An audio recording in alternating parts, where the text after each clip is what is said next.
ओम श्री गणेशाय नमः। ओम परमात्मा नमः। ओम मां सरस्वती नमः। श्री रामचरितमानस पंचम चौपान सुंदरकांड। शांत सनातन अपरमेय प्राणों से परे निष्पाप मोक्ष रूप परम शांति देने वाले ब्रह्मा शंभु और शेष जी निरंतर सेवित वेदांत के द्वारा जानने योग्य सर्वव्यापक देवताओं में सबसे बड़े माया से मनुष्य रूप में दिखने वाले समस्त पापों को हरने वाले करुणा की खान रघुकुल में श्रेष्ठ तथा राजाओं के शिरोमणि राम चलाने वाले जगदीश्वर में वंदना करता हूँ। हे रघुनाथ जी, मैं सत्य कहता हूँ और फिर आप सबके अंतरात्मा ही हैं, सब जानते ही हैं कि मेरे हृदय में दूसरी कोई इच्छा नहीं है। रघुकुल श्रेष्ठ, मुझे अपनी निर्भरा पूर्ण भक्ति दीजिए और मेरे मन को काम आदि दोषों से रहित कीजिए। अतुल बल के धाम, सोने के पर्वत, सुमेरु के समान कांति युक्त शरीर वाले दैत्य रूपी वन को ध्वंस करने के लिए अग्नि रूप ज्ञानियों में अग्रगण्य संपूर्ण गुणों के निदान वानरों के स्वामी श्री रघुनाथ जी के प्रिय भक्त पवन पुत्र श्री हनुमान जी मैं प्रणाम करता हूँ। जाम्बवन के सुंदर वचन सुनकर हनुमान जी के हृदय को बहुत ही भाए। वे बोले, हे भाई, तुम लोग दुख सहकर कंद मूल फल खाकर तब तक मेरी राह देखना जब तक मैं सीता जी को देखकर लौट न आऊँ। काम अवश्य होगा, क्योंकि मुझे बहुत ही हर्ष हो रहा है। यह कहकर और सबको मस्तक नवाकर तथा हृदय में श्री रघुनाथ जी को धारण करके हनुमान जी हर्षित होकर चले। समुद्र के तीर पर एक सुंदर पर्वत था। हनुमान जी खेल से ही अनायासी कूदकर उसके ऊपर जा चढ़े और बार बार श्री रघुवीर का स्मरण करके अत्यंत बलवान हनुमान जी उस पर से बड़े वेग से उछले। जिस पर्वत पर हनुमान जी और पैर रखकर चले, जिस पर से वे उछले, वह तुरंत ही पाताल में धंस गया। जैसे श्री रघुनाथ जी का अमुक बाण चलता है, उसी तरह हनुमान जी चले। समुद्र ने उन्हें श्री रघुनाथ जी का दूत समझकर मैनाक पर्वत से कहा कि हे मैनाक, तू इनकी थकावट दूर करने वाला हो, अर्थात अपने ऊपर इन्हें विश्राम दे। हनुमान जी उसे हाथ से छू दिया, फिर प्रणाम करके कहा, भाई श्री रामचंद्र जी का काम किए बिना मुझे विश्राम कहा।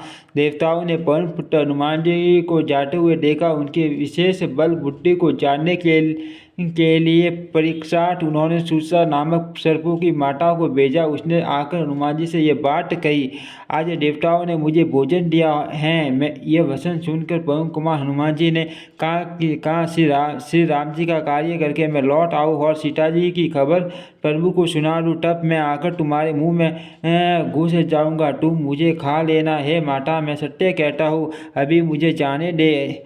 जब किसी भी उपाय से उसने जाने नहीं दिया, तब हनुमान जी ने कहा, तो फिर मुँह मुझे खा न ले। उसने योजन भर 4 कोस में मुँह फैलाया। तब हनुमान जी ने अपने शरीर को उससे दूना बढ़ा लिया, उससे 16 योजन का मुख किया। हनुमान जी तुरंत ही 32 योजन के हो गए। जैसे जैसे सुरसा मुख का विस्तार बढ़ाती थी, हनुमान जी उसका दूना रूप दिखलाते थे। उसने 100 योजन 400 कोस का मुख किया। तब हनुमान जी ने बहुत ही छोटा रूप धारण कर लिया और वे उसके मुख में घुसकर तुरंत फिर बाहर निकल आए और उसे सिर नवाकर विदा मांगने लगे। उसने कहा, मैंने तुम्हारे बुद्धि बल का भेद पा लिया, जिसके लिए देवताओं ने मुझे भेजा था। तुम श्री रामचंद्र जी का सब कार्य करोगे, क्योंकि तुम बल बुद्धि के भंडार हो। यह आशीर्वाद देकर वह चली गई। तब हनुमान जी हर्षित होकर चले। समुद्र में एक राक्षसी रहती थी। वह माया करके आकाश में उड़ते हुए पक्षियों को पकड़ लेती थे। आकाश में जो जीव जंतु उड़ा करते थे, वह जल में उनकी परछाई देखकर उस परछाई को पकड़ लेती थी, जिससे वे उड़ नहीं सकते थे और जल में गिर पड़ते थे। इस प्रकार वह सदा आकाश में उड़ने वाले जीव को खाया करते थे। उसने वही चल हनुमान जी से भी किया। हनुमान जी ने तुरंत ही उसका कपट पहचान लिया, पवनपुत्र धीर बुद्धि से हनुमान जी उसको मारकर समुद्र के पार गए। वहां जाकर उन्होंने वन की शोभा देखी। मधु मधु पुष्प रस के लोभ से और भौरे गुंजार कर रहे थे। अनेकों प्रकार के वृक्ष फल फूल से शोभित है। पक्षी और पशुओं के समूह को देखकर तो वे मन में बहुत ही प्रसन्न हुए। सामने एक विशाल पर्वत देखकर हनुमान जी भय त्याग कर उस पर दौड़कर जा चढ़े। शिव जी कहते हैं, हे उमा, इसमें वानर हनुमान की कुछ बड़ाई नहीं, यह प्रभु का प्रताप है जो काल को भी खा जाता है। पर्वत पर चढ़कर उन्होंने लंका देखी। बहुत ही बड़ा किला है, कुछ कहा नहीं जाता।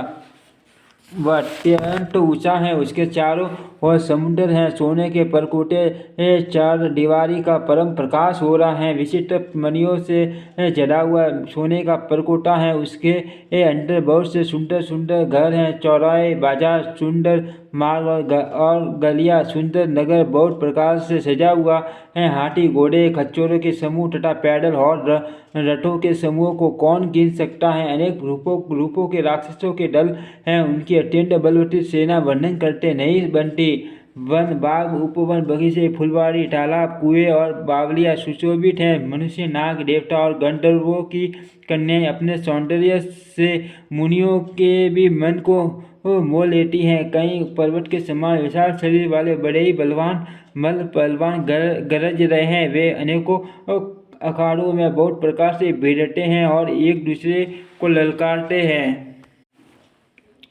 भयंकर शरीर वाले करोड़ों योद्धा यत्न करके बड़ी सावधानी से नगर की चारों दिशाओं में सब ओर से रखवाली करते हैं। कई दुष्ट राक्षस भैंसों, मनुष्य, गायों, गधों और बकरों को खा रहे हैं। तुलसीदास ने इनकी कथा इसलिए कुछ थोड़ी सी कही है कि ये निश्चय ही श्री चंद्र जी के बानर रूप तीर्थ में शरीर को त्याग कर परम गति पावेंगे। नगर के बहुसंख्यक रखवालों को देखकर हनुमान जी ने मन में विचार किया कि अत्यंत छोटा रूप धरूं और रात के समय नगर में प्रवेश करूं।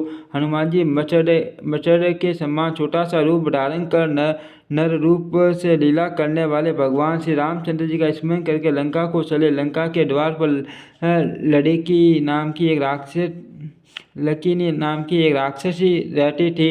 वह बोली, मेरा निरादर करके बिना मुझे पूछे कहाँ चला जा रहा है। हे मूर्ख, तूने मेरा भेद नहीं जाना। जहाँ तक जितने चोर हैं वे सब मेरे आर हैं। माँ कपि हनुमान जी ने उसे एक गुस्सा मारा जिससे वह खून की उल्टी करती हुई पृथ्वी पर लुढ़क पड़ी। वह लड़की ने फिर अपने को संभाल कर उठी और डर के मारे हाथ जोड़कर विनती करने लगी। वह बोली, रावण को जब ब्रह्मा जी ने वर दिया था तब चलते समय उन्होंने मुझे राक्षसों के विनाश की ये पहचान बता दी थी कि जब तू बंदर के मारने से व्याकुल हो जाए तब तू राक्षसों का संहार हुआ जान लेना। हे तात, मेरे बड़े पुण्य हैं जो मैं श्री रामचंद्र जी के दूत आपको नेत्रों से देख पाई। हे तात, स्वर्ग और मोक्ष के सब सुखों को तराजू के एक पलड़े में रखा जाए तो भी वे सब मिलकर दूसरे पलड़े पर रखे हुए उस सुख के बराबर नहीं हो सकते जो लव सन मात्र के सत्संग से होता है। अयोध्यापुरी के राजा श्री रघुनाथ जी को हत्या में रखे हुए नगर में प्रवेश करके सब काम कीजिए, उसके लिए विष अमृत हो जाता है। शत्रु मित्रता करने लगते हैं। समुद्र गाय के खुर के बराबर हो जाता है। अग्नि में शीतलता आ जाती है और हे गरुड़ जी, सुमेरु पर्वत उसके लिए रस के समान हो जाता है। जिसे श्री रामचंद्र जी एक बार कृपा करके देख लिया तब हनुमान जी ने बहुत ही छोटा रूप धारण किया और भगवान का स्मरण करके नगर में प्रवेश किया। उन्होंने एक प्रत्येक महल की खोज की, जहाँ जहाँ असंख्य योद्धा देखे। फिर वे रावण के महल में गए। वह अत्यंत विचित्र था जिसका वर्णन नहीं हो सकता। हनुमान जी ने उस रावण को शयन किए देखा, परंतु महल में जानकी जी नहीं दिखाई दी। फिर एक सुंदर महल दिखाई दिया। वहाँ उसमें भगवान का एक अलग मंदिर बना हुआ था। वह महल श्री राम जी के आयुध, धनुष, बाण के सीनों से अंकित था। उसकी शोभा का वर्णन नहीं की जा सकती। वहाँ नवीन तुलसी के वृक्ष समूह को देखकर कपिराज श्री हनुमान जी हर्षित हुए। लंका तो राक्षसों के समूह का निवास स्थान है। यहाँ सज्जन साधु पुरुष का निवास हनुमान जी मन में इस प्रकार तर्क करने लगे। उसी समय विभीषण विभीषण जी जागे। उन्होंने विभीषण ने राम नाम का स्मरण उच्चारण किया। हनुमान जी ने उन्हें सजन जाना और हृदय में हर्षित हुए। हनुमान जी ने विचार किया कि इनसे हट करके अपनी ओर से ही परिचय करूंगा, क्योंकि साधु से कार्य की हानि नहीं होती, प्रत्युत लाभ ही होता है। ब्राह्मण का रूप धरकर हनुमान जी ने उन्हें वचन सुनाए। पुकारा सुनते ही विभीषण जी उठकर वहां आए, प्रणाम करके कुशल पूछे और कहा कि हे ब्राह्मण दे, अपनी कथा समझाकर कहिए, क्या आप हरि भक्तों में कोई हैं, कोई हैं, क्योंकि आपको देखकर मेरे हृदय में अत्यंत प्रेम उमड़ रहा है। अथवा क्या आप दिनों से प्रेम करने वाले स्वयं श्री राम जी हैं, जो मुझे बड़ भागी बनाने घर बैठे दर्शन देकर कृतार्थ करने आए हैं। तब हनुमान जी ने श्री रामचंद्र जी की सारी कथा कर अपना नाम बताया। सुनते ही दोनों के शरीर पुलकित हो गए और श्री राम जी के गुण समूह का स्मरण करके दोनों के मन प्रेम और आनंद में मगन हो गए। विभीषण जी ने कहा, हे पवन पुत्र, मेरी रहने सुनो। मैं यहाँ वैसे ही रहता हूँ जैसे डांटों के बीच में बेचारी जीव। हे तात, मुझे अनाथ जानकर सूर्य कुल के नाथ श्री रामचंद्र जी क्या कभी मुझ पर कृपा करेंगे? मेरा तामसी राक्षस शरीर होने से साधन तो कुछ बनता नहीं, और न मन में श्री रामचंद्र जी के शरण कमलों में प्रेम ही है। परंतु हे हनुमान, अब मुझे विश्वास हो गया कि श्री राम जी की मुझ पर कृपा है, क्योंकि हरि की कृपा के बिना संत नहीं मिलते। जब श्री रघुवीर ने कृपा की है, तभी तो आपने मुझे हट करके अपनी ओर से दर्शन दिए। हनुमान जी ने कहा, हे विभीषण जी, सुनिए, प्रभु की यही रीति है कि वे सेवक पर सदा प्रेम किया करते हैं। भला कहिए, मैं कौन बड़ा कुलीन हूँ, जाति का चंचल वानर हूँ और सब प्रकार से नीच हूँ। प्रातः काल जो हम लोग बंदरों का नाम ले तो उस दिन उसे भोजन न मिले। हे सखा सुनिए, मैं ऐसा अधम हूँ, पर श्री रामचंद्र जी ने तो मुझ पर कृपा ही की है। भगवान के गुणों का स्मरण करके हनुमान जी के दोनों नेत्रों में प्रेम अश्रु का जल भर आया। जो जानते हुए भी ऐसे स्वामी श्री रघुनाथ जी को बुलाकर विषयों के पीछे भटकते फिरते हैं, वे दुखी क्यों न हो। इस प्रकार श्री राम जी के गुण समूह को कहते हुए उन्होंने अनिर्वचनीय परम शांति प्राप्त की। फिर विभीषण जी ने श्री जानकी जी जिस प्रकार वहाँ लंका में रहती थी वह सब कथा कही। तब हनुमान जी ने कहा, हे भाई सुनो, मैं जानकी माता को देखना चाहता हूँ। विभीषण जी ने माता के दर्शन की सब युक्तियाँ उपाय कर सुनाई। तब हनुमान जी विदा लेकर चले। फिर वही पहले का मत्स्य शरीर का रूप धरकर वहां गए जहाँ अशोक वन के जिस भाग में सीता जी रहती थी। सीता जी को देखकर हनुमान जी ने उन्हें मनी में प्रणाम किया। उन्हें बैठे ही बैठे रात्रि के चारों पैर बीत जाते हैं। शरीर दुबला हो गया है। सिर पर जटाओं की एक वेणी लट रही है। हृदय में श्री रघुनाथ जी के गुण समूह का जाप स्मरण करती रहती हैं। श्री जानकी जी नेत्रों को अपने चरणों में लगाए हुए हैं, नीचे की ओर देख रहे हैं और मन श्री राम जी के चरण कमलों में लीन है। जानकी जी को दीन दुखी देखकर पवन पुत्र हनुमान जी बहुत ही दुखी हुए। हनुमान जी वृक्ष के पत्तों में छिप रहे हैं और विचार करने लगे कि हे भाई, क्या करूं, इनका दुख को कैसे दूर करूं। उसी समय बहुत सी स्त्रियों को साथ लिए सज धज कर रावण वहां आया। उस दुष्ट ने सीता जी को बहुत प्रकार से समझाया, सामधान भय और भेद दिखलाया। रावण ने कहा, हे सुमुखी, हे सियाने, सुनो, मंडोदरी आदि सब रानियों को मैं तुम्हारी दासी बना दूंगा। यह मेरा प्रण है। तुम एक बार मेरी ओर देखो तो सही। अपने परम स्नेही कौशलाधीश श्री रामचंद्र जी का स्मरण करके जानकी जी तिनके की आड़ पर्दा करके कहने लगी, हे दशमुख सुन,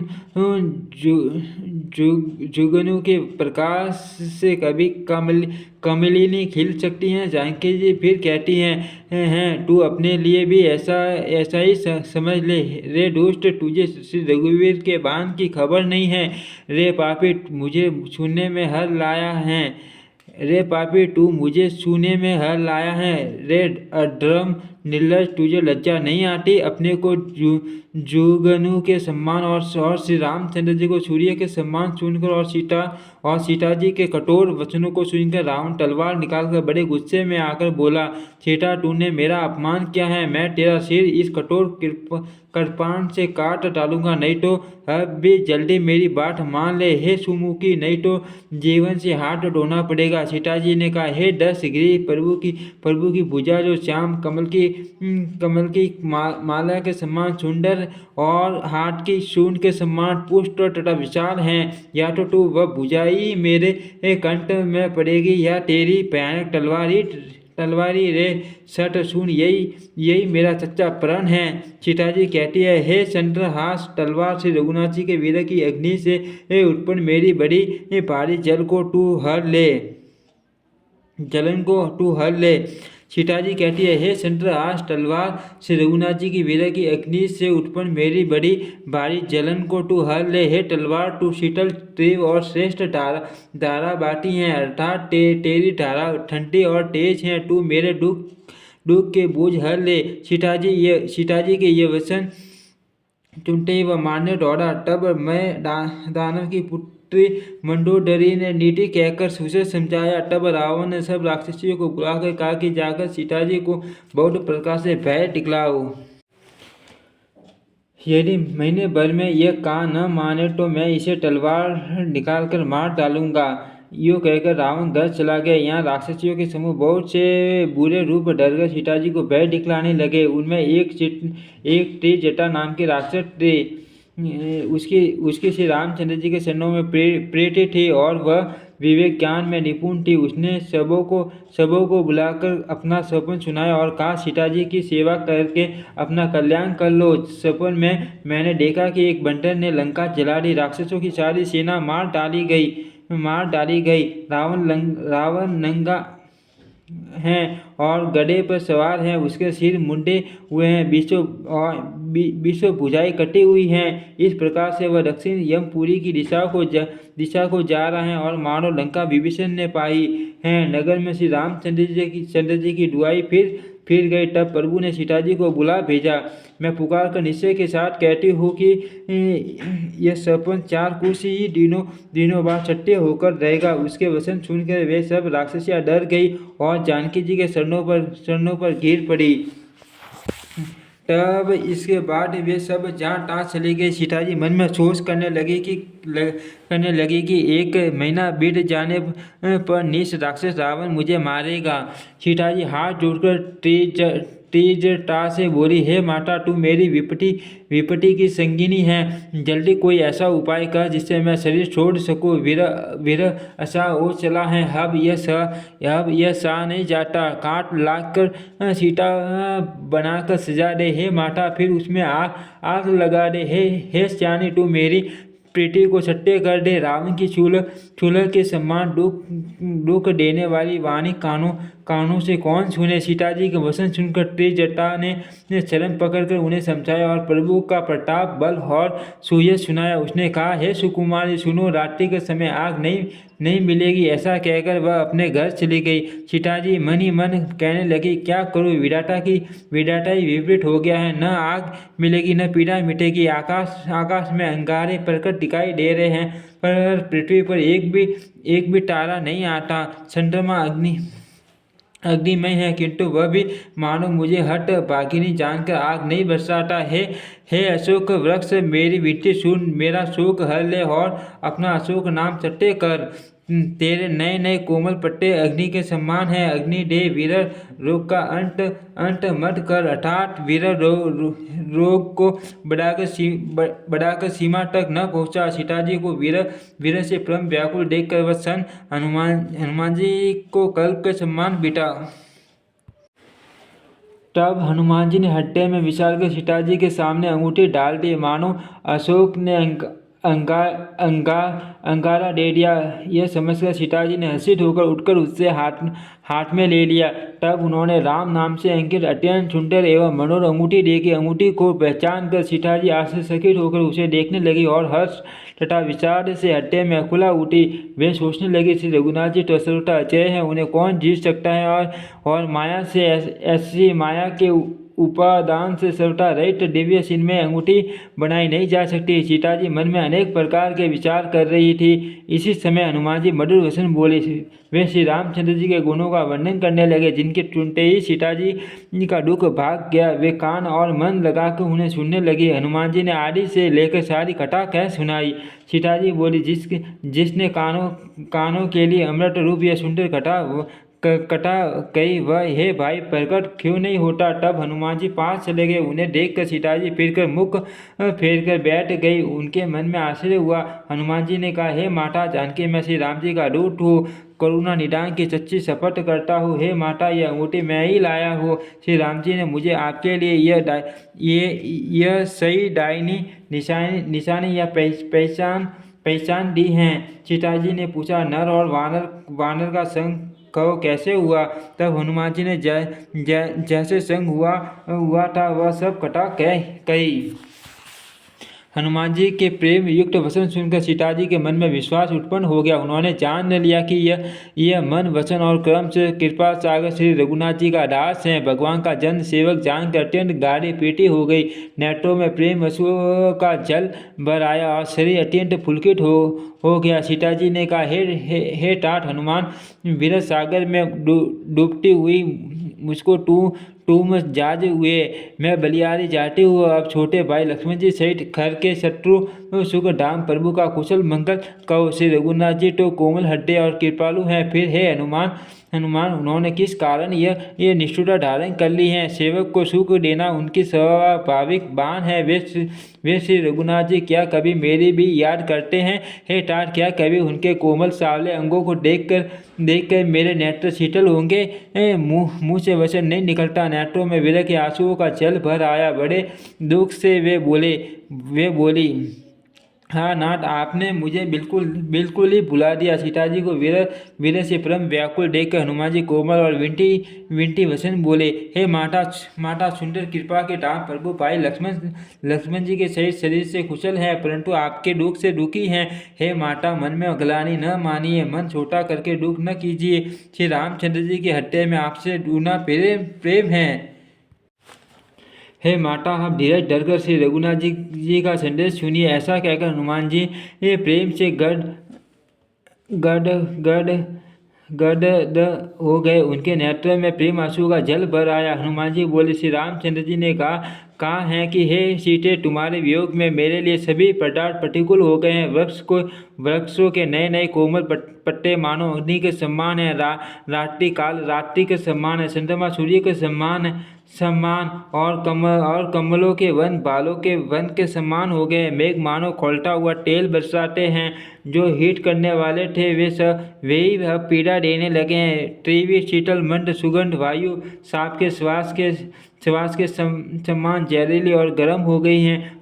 मन का दुख कर डालने से भी कुछ घट जाता है, पर कहूँ किससे, यह दुख कोई जानता नहीं। हे प्रिय, मेरे और तेरे प्रेम का तत्व रहस्य एक मेरा मन ही जानता है, और वह मन सदा तेरे ही पास रहता है। बस मेरे प्रेम का सार इतने में ही समझ ले। है प्रभु का संदेश सुनते ही जानकी जी प्रेम में मगन हो गई। उन्हें शरीर की छूट न रही। हनुमान जी ने कहा, हे माता, हृदय में धैर्य धारण करो और सेवक को सुख देने वाले श्री राम जी का स्मरण करो। श्री रघुनाथ जी की प्रभुता को हृदय में लाओ और मेरे वचन सुनकर कायरता छोड़ दो।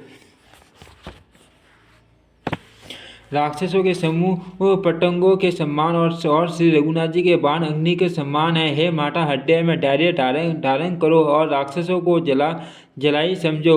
श्री रामचंद्र जी यदि खबर पाई होती तो वे विलंब न करते। हे जानकी जी, राम बाण रूपी सूर्य के उदय होने पर राक्षसों की सेना रूपी अंधकार कहाँ रह सकता है। हे माता, मैं आपको अभी यहाँ से लेवा जाऊँ, पर श्री रामचंद्र जी की शपथ है, मुझे प्रभु उनकी आज्ञा नहीं है। अर्थ, हे माता, कुछ दिन और धीरज धरो। श्री रामचंद्र जी वानरों सहित यहाँ आवेंगे और राक्षसों को मारकर आपको ले जाएंगे। नारद आदि ऋषि मुनि तीनों लोकों में उनका यश गावेंगे। सीता जी ने कहा, हे पुत्र, सब वानर तुम्हारे सम्मान नन्हे नन्हे से होंगे। राक्षस तो बड़े बलवान योद्धा हैं। अर्थ, मेरे हत्या में बड़ा भारी संदेह होता है कि तुम जैसे बंदर राक्षसों को कैसे जीतेंगे। ये सुनकर हनुमान जी ने अपना शरीर प्रकट किया। सोने के पर्वत सुमेरु के आकार का अत्यंत विशाल शरीर था, जो युद्ध में शत्रुओं के हृदय में भय उत्पन्न करने वाला अत्यंत बलवान और वीर था। हे माता, सुनो, वानरों में बहुत बल बुद्धि नहीं होती, परंतु प्रभु के प्रताप से बहुत छोटा सर्प भी गरुड़ को खा सकता है। अत्यंत निर्मल भी मान बलवानों को मार सकता है। भक्ति, प्रताप, तेज और बल से सनी हुई हनुमान जी की वाणी सुनकर सीता जी के मन में संतोष हुआ। उन्होंने श्री राम जी के प्रिय जानकर हनुमान जी को आशीर्वाद दिया कि हे तात, तुम बल और शील के निदान हो। हे पुत्र, तुम अजर बुढ़ापे से रहित अमर और गुणों के खजाने हो। श्री रघुनाथ जी तुम पर बहुत कृपा करे, प्रभु कृपा करे। ऐसा कानों से सुनते ही हनुमान जी पूर्ण प्रेम में मगन हो गए। हनुमान जी ने बार बार सीता जी के चरणों में सिर नवाया और फिर हाथ जोड़कर कहा, हे माता, अब मैं कृतार्थ हो गया। आपका आशीर्वाद अमोघ अचूक है, यह बात प्रसिद्ध है। हे माता, सुनो, सुंदर फल वाले वृक्षों को देखकर मुझे बड़ी भूख लग आई है। सीता जी ने कहा, हे बेटा सुनो, बड़े भारी योद्धा राक्षस इस वन की रखवाली करते हैं। हनुमान जी ने कहा, हे माता, यदि आप मन में सुख माने प्रसन्न होकर आज्ञा दे तो मुझे उनका भय तो बिल्कुल नहीं है। हनुमान जी को बुद्धि और बल में निपुण देखकर जानकी जी ने कहा, जाओ हे तात, श्री रघुनाथ जी के चरणों को हृदय में धारण करके मीठे फल खाओ। वे सीता जी को सिर नवाकर चले और बाग में घुस गए। फल खाए और वृक्षों को तोड़ने लगे। वहाँ बहुत से योद्धा रखवाले थे, उनमें से कुछ को मार डाला और कुछ ने जाकर रावण से पुकार की और कहा, हे नाथ, एक बड़ा भारी बंदर आया है। उसने अशोक वाटिका उजाड़ डाली, फल खाए, वृक्षों को उखाड़ डाला और रखवालों को मचल कर जमीन पर डाल दिया। यह सुनकर रावण ने बहुत से योद्धा भेजे। उन्हें देखकर हनुमान जी ने गर्जना की। हनुमान जी ने सब राक्षसों को मार डाला। कुछ जो अध मरे थे चिल्लाते हुए गए। फिर रावण ने अक्षय कुमार को भेजा। वह असंख्य श्रेष्ठ योद्धाओं के साथ लेकर चला। उसे आते देखकर हनुमान जी ने एक वृक्ष हाथ में लेकर ललकारा और उसे मार डवने बड़े जोर से गर्जना की। उन्होंने सेना में कुछ को मार डाला और कुछ को मचल डाला और कुछ को पकड़ कर धूल में मिला दिया। कुछ ने फिर जाकर पुकार की कि हे प्रभु, बंदर बहुत ही बलवान है। पुत्र का वध सुनकर रावण क्रोधित हो उठा और उसने अपने जेठ पुत्र बलवान मेघनाद को भेजा। उसने कहा कि हे पुत्र, मारना नहीं, उसे बांध लाना। उस बंदर को देखा जाए कि कहाँ है। इंद्र को जीतने वाला अतुल्य योद्धा मेघनाद चला। भाई का मारा जाना सुन उसे क्रोध हो आया। हनुमान जी ने देखा कि अब की भयानक योद्धा आया है। तब वे कटाकर गरजे और दौड़े। उन्होंने एक बहुत बड़ा वृक्ष उखाड़ लिया और उसके प्राण से लंकेश्वर रावण के पुत्र मेघनाद को बिना रथ का कर दिया। रथ को तोड़कर उसे नीचे पटक दिया। उसके साथ जो बड़े बड़े योद्धा थे उनको पकड़ कर हनुमान जी अपने शरीर से मचलने लगे। उन सबको मारकर फिर मेघनाद लड़ने लगे। उन सबको मारकर फिर मेघनाद लड़ने लगे। लड़ते हुए वे ऐसे मालूम होते हैं मानो दो गजरा श्रेष्ठ हाथी भिड़ गए हो। हनुमान जी उसे एक घुसा मारकर वृक्ष पर जा चढ़े। उसको क्षण भर के लिए मूर्छा आ गई। फिर उठकर उसने बहुत माया रची, परंतु पवन के पुत्र उससे जीते नहीं जाते। अंत में उसने ब्रह्मास्त्र का संतान प्रयोग किया। तब हनुमान जी ने मन में विचार किया कि यदि ब्रह्मास्त्र को नहीं मानता हूँ तो उसकी अपार महिमा मिट जाएगी। उसने हनुमान जी को ब्रह्मा ब्रह्मा ब्रह्म बाण मारा, जिसके लगते ही वे वृक्ष नीचे गिर पड़े, परंतु गिरते गिरते समय भी उन्होंने बहुत सी सेना मार डाले। तब उसने देखा कि हनुमान जी मूर्छित हो गए हैं। तब वह उनको उनको नागपाश से बांधकर ले गया। शिव जी कहते हैं, हे भवानी सुनो, जिनका नाम जप कर ज्ञानी विवेकी मनुष्य संसार जन्म मरण के बंधन को काट डालते हैं, उनका दूत कहीं बंधन में आ सकता है, किंतु प्रभु के कार्य के लिए हनुमान जी स्वयं अपने को बंटा लिया। बंडल का बांधा जाना सुनकर राक्षस दौड़े और कौतुक के लिए तमाशा देखने के लिए सब सभा में आए। हनुमान जी ने जाकर रावण की सभा देखी, उसकी अत्यंत प्रभुता ऐश्वर्य कुछ कहीं नहीं जाते। देवता और दिक्पाल हाथ जोड़े बड़ी नम्रता के साथ भयभीत हुए सब रावण की भौं ताक रहे हैं, उसका रुख देख रहे हैं।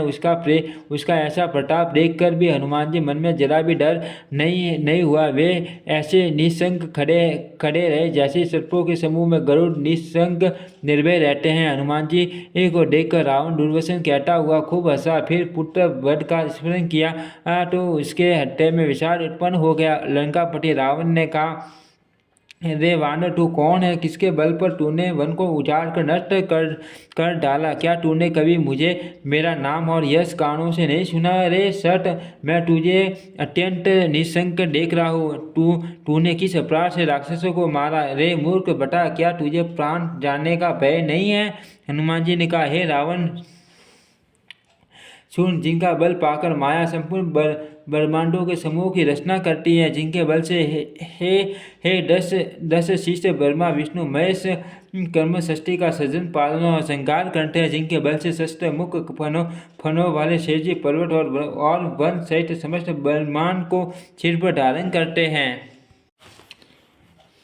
जो देवताओं की रक्षा के लिए नाना प्रकार के देह धारण करते हैं, और जो तुम्हारे जैसे मूर्खों को शिक्षा देने वाले, जिन्होंने शिवजी के कठोर धनुष को तोड़ डाला और उसी के साथ राजाओं के समूह का गर्व शून्य कर दिया, जिन्होंने खर दूषण तिचिरा और बाली को मार डाला, जो सब के सब अतुल्य बलवान थे, जिनके लेश मात्र बल से तुमने समस्त सरासर जगत को जीत लिया, और जिनकी प्रिय पत्नी को तुम सूरी से हर लाए हो। मैं उन्हीं का दूत हूँ। मैं तुम्हारी प्रभुता को खूब जानता हूँ। शस्त्र बाहु से तुम्हारी लड़ाई हुई थी और बाली से युद्ध करके तुमने यश प्राप्त किया था। हनुमान जी के मार्मिक वचन सुनकर रावण ने हंसकर बात टाल दी। हे राक्षसों के स्वामी, मुझे ये भूख लगी थी, इसलिए मैंने फल खाए और वानर स्वभाव के कारण वृक्ष तोड़े। हे निशाचरों के मालिक, हे देव सबको परम प्रिय हैं, कुमार्ग पर चलने वाले दुष्ट राक्षस सब मुझे मारने लगे। तब जिन्होंने मुझे मारा उनको मैंने भी मारा। उस पर तुम्हारे पुत्र ने मुझको बांध लिया, किंतु मुझे अपने बांधे जाने की कुछ भी लज्जा नहीं है। मैं तो अपने प्रभु का कार्य किया चाहता हूँ। हे रावण, मैं हाथ जोड़कर तुमसे विनती करता हूँ, तुम अभिमान छोड़कर मेरी सीख सुनो। तुम अपने पवित्र कुल का विचार करके देखो और भ्रम को छोड़कर भक्त भयहारी भगवान को भजो। भगवान को भजो, जो देवता राक्षस और समस्त सरासर को खा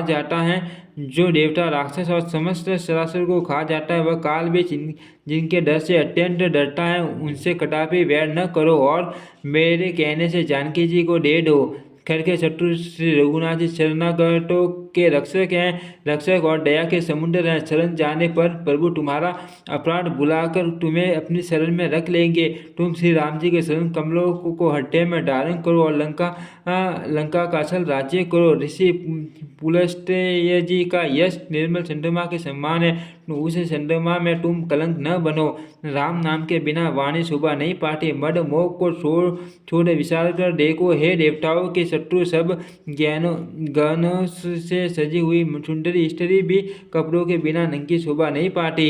हे राम, विमुख पुरुष की संपत्ति और प्रभुता रही हुई भी चली जाती है। राम विमुख की पुरुष की संपत्ति और प्रभुता रही हुई भी चली जाती और उसका पाना न पाने के समान है। जिन नदियों के मूल में कोई जल स्रोत नहीं, अर्थात जिन्हें केवल बरसात का ही आचरा है, वे वर्षा बीत जाने पर फिर तुरंत ही सूख जाती हैं। हे रावण, सुनो, मैं प्रतिज्ञा करके कहता हूँ कि राम विमुख की रक्षा करने वाला कोई भी नहीं है। हजारों शंकर, विष्णु और ब्रह्मा भी श्री राम जी के साथ द्रोह करने वाले तुमको नहीं बचा सकते, निसंदेह सत्य है। मोह जिसका मूल है, ऐसे अज्ञान जनित बहुत पीड़ा देने वाले तम रूप अभिमान का त्याग कर दो और रघुकुल के स्वामी, कृपा के समुद्र भगवान श्री रामचंद्र जी का भजन करो। यदि भी हनुमान जी ने भक्ति, ज्ञान, वैराग्य और नीति से सनी हुई बहुत ही हित की वाणी कही, तो भी वह महान अभिमानी रावण बहुत हंसकर व्यंग से बोला कि हमें यह बंदर बड़ा ज्ञानी गुरु मिला रे दुष्ट, मेरी मृत्यु निकट आ गई है, अतः मुझे शिक्षा देने चला है। हनुमान जी ने कहा, ये इससे उल्टा ही होगा, अर्थात मृत्यु तेरी निकट आई है, मेरी नहीं। यह तेरा मति भ्रम बुद्धि का फेर है, मैंने प्रत्यक्ष जान लिया। हनुमान जी का वचन सुनकर वह बहुत ही कुपित हो गया और बोला, अरे इस मूर्ख का प्राण शीघ्र ही क्यों नहीं हर लेते। सुनते ही राक्षस उन्हें मारने दौड़े। उसी समय मंत्रियों के साथ विभीषण जी वहां आ पहुंचे। उन्होंने सिर नवाकर और बहुत विनय करके रावण से कहा कि दूत को मारना नहीं चाहिए, यह नीति के विरुद्ध है। हे गोसाई, कोई दूसरा दंड दिया जाए। सबने कहा, भाई यह सलाह उत्तम है। यह सुनते ही रावण हंसकर बोला, अच्छा तो बंदर को अंग अंग करके भेज लौटा दिया जाए। मैं सबको समझा कर कहता हूँ कि बंदर की ममता पूछ पर होती है। तेल में कपड़ा डुबो कर उसे इसकी पूछ में बांध कर फिर आग लगा दो। जब बिना पूछ का यह बंदर वहां अपने स्वामी के पास जाएगा, तब यह मूर्ख अपने मालिक को साथ ले आएगा जिनकी इसने बहुत बड़ाई की है। मैं जरा उनकी प्रभुता सामर्थ्य तो देखो।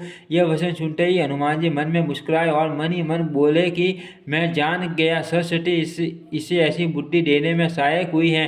रावण के वचन सुनकर मूर्ख राक्षस वही पूछ में आग लगाने की तैयारी करने लगा। पूछ के लपेटने में इतना कपड़ा और घी तेल लगा कि नगर में कपड़ा, घी और तेल नहीं रह गया। हनुमान जी ने ऐसा खेल किया कि पूछ बढ़ गई, लंबी हो गई। नगर वासी लोग तमाशा देखने आए। वे हनुमान जी को पैर से ठोकर मारते हैं और उनकी बहुत हंसी करते हैं। ढोल बजते हैं, सब लोग तालियां पीटते हैं। हनुमान जी को नगर में फिराकर फिर पूछ में आग लगा दी। अग्नि को जलते हुए देखकर हनुमान जी तुरंत ही बहुत छोटे रूप में हो गए। बंधन से निकलकर वे सोने की अटारियों पर जा चढ़े। उनको देखकर राक्षसों की स्त्रियां भयभीत हो गई। उस समय भगवान की प्रेरणा से 49 पवन चलने लगे। हनुमान जी अट्टहास करके गरजे और बढ़कर आकाश से जा लगे। देह बड़ी विशाल परंतु बहुत ही हल्की फुर्तीली हैं। वे दौड़कर एक मल से दूसरे मल पर चढ़ जाते हैं। नगर जल रहा है, लोग बेहाल हो गए हैं। आग की करोड़ों भयंकर लपटें झपट रही हैं। हाय बप्पा, हाय मैया, इस अवसर पर हमें कौन बचावेगा। चारों ओर यही पुकार सुनाई पड़ रही है। हमने तो पहले ही कहा था कि यह वानर नहीं है। वानर का रूप धरे कोई देवता है। साधु के अपमान का यह फल है कि नगर अनाथ के नगरी तरह जल रही हैं। साधु के अपमान का यह फल है कि नगर अनाथ के नगरी की तरह जल रही है। हनुमान जी एक ही क्षण में सारा नगर जला डाला, एक विभीषण का घर नहीं जलाया। शिव जी कहते हैं, हे पार्वती, जिन्होंने अग्नि को बनाया, हनुमान जी उन्हीं के दूत हैं। इसी कारण वे अग्नि से नहीं जले। हनुमान जी ने उलट पलट कर एक ओर से दूसरी ओर तक सारी लंका जला डाले। फिर वे समुद्र में कूद पड़े। पूछ बुझाकर, थकावट दूर करके और फिर छोटा सा रूप धारण कर हनुमान जी श्री जानकी जी के सामने हाथ जोड़कर जा खड़े हुए। हनुमान जी ने कहा, हे माता, मुझे कोई चिन्ह पहचान दीजिए, जैसे श्री रघुनाथ जी ने मुझे दिया था। तब सीता जी ने चूड़ामणि उतार कर दी। हनुमान जी ने उसको हर्षपूर्वक ले लिया। जानकी जी ने कहा, हे तात, मेरा प्रणाम निवेदन करना और इस प्रकार कहना, हे प्रभु, यद्यपि आप सब प्रकार से पुण्य काम है, आपको किसी प्रकार की कामना नहीं है, तथापि दीनों दुखियों पर दया करना आपका विरध है और मैं दीन हो अत उस विरध को याद करके हे नाथ मेरे भारी संकट को दूर कीजिए।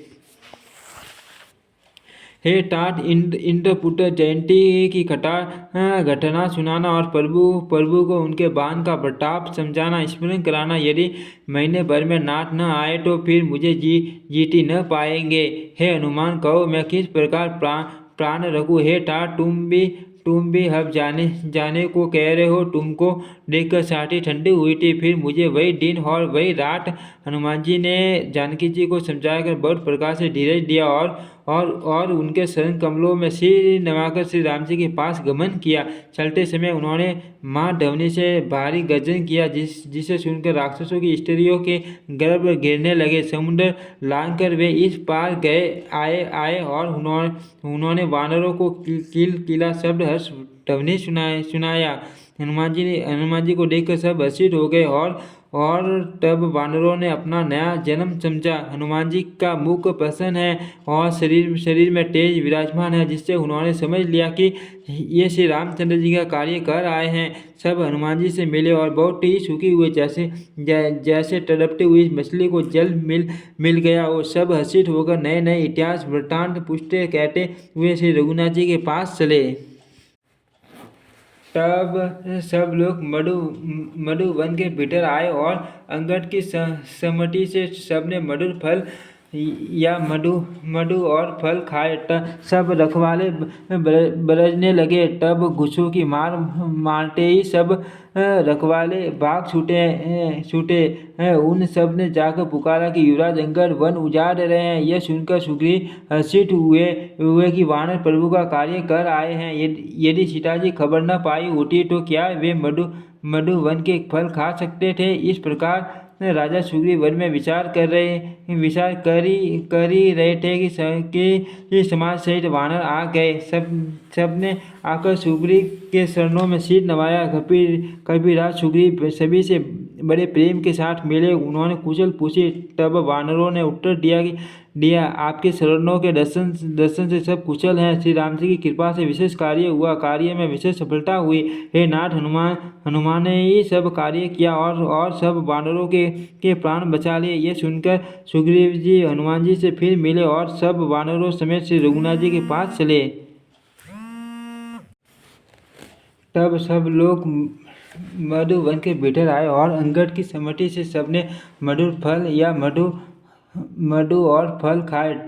सब रखवाले बरसने लगे। तब घुसों की मारते ही सब रखवाले भाग छूटे। उन सब ने जाकर पुकारा कि युवराज अंगद वन उजाड़ रहे हैं। यह सुनकर सुग्रीव हर्षित हुए कि वानर प्रभु का कार्य कर आए हैं। यदि सीता जी खबर न पाई होती तो क्या वे मधु वन के फल खा सकते थे। इस प्रकार राजा सुग्रीव मन में विचार कर ही रहे थे कि समाज सहित वानर आ गए।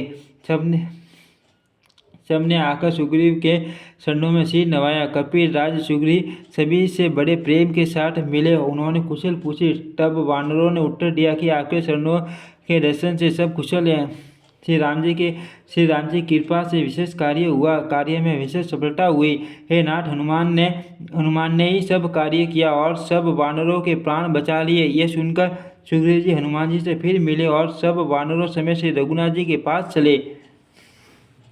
श्री राम जी ने जब वानरों को कार्य किए हुए आते देखा, तब उनके मन में विशेष हर्ष हुआ। दोनों भाई स्फटिक शिला पर बैठे थे। सब वानर जाकर उनके चरणों पर गिर पड़े। दया की राशि श्री रघुनाथ जी सबसे प्रेम सहित गले लगकर मिले और कुशल पूछे। वानरों ने कहा, हे नाथ, आपके शरण कमलों के दर्शन पाने से सब अब कुशल हैं।